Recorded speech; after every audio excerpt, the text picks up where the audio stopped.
No one likes to be wrong, especially ignorant people. No one wants to figure out that their understanding of the world is flawed or foolish. That's why narrow-minded people display an unrelenting loyalty to their opinions. This is why it's so offensive. Not everybody can be a robot polisher. I'm very passionate about public science literacy and science denial.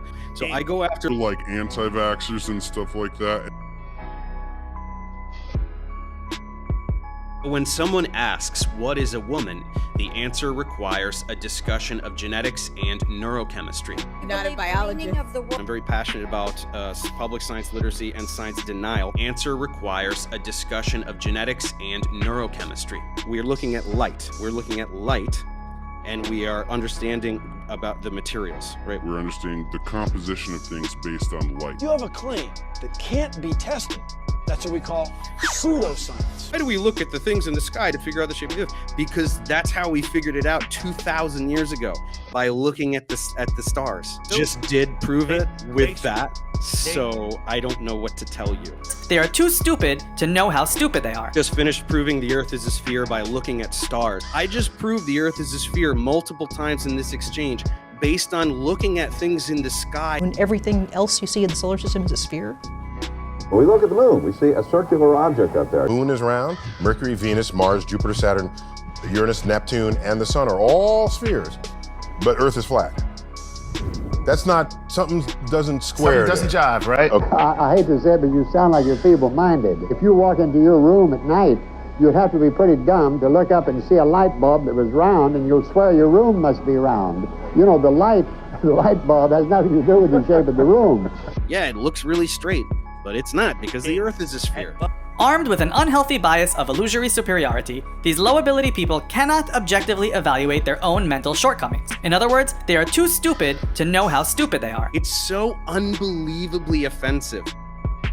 Let's start with something that's deceptively simple. Gravity. Gravity is a theory. No, another person who doesn't understand scientific theory. Theory is a big deal. To reach the level of being called a theory means that it's been confirmed by a whole series of kinds of evidence. Isaac Newton, my man. When Newton developed Newton's law of universal gravitation, he didn't know heliocentrism. They didn't know we use Newton's equations to do all these incredible calculations. On occasion, when Newton's mathematics seemed to be a little bit off, oftentimes it was actually just pointing toward some hidden feature of reality, some hidden feature that could be explained if one imagined. The difference between pseudoscience and regular science is whether or not you can test it. What is gravity? You have no idea. Okay, next question. Wow. No, we're probably going to get a better model later. The entire point of the Copernicus system that is being utilized now is to try to prove there is no up, there is no down, there is no heaven above, there is no nothing. There's no right, there's no wrong. What's the difference?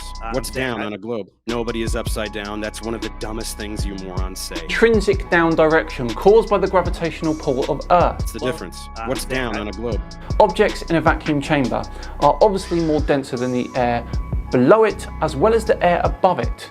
So why doesn't it move up or sideways? They are too stupid to know how stupid they are. It's that intrinsic direction of down caused by gravity which makes them fall. What's the difference? What's down on a globe? Not everybody can be a robot polisher. Are you saying everybody else is wrong and you people are the only ones who are right? Absolutely.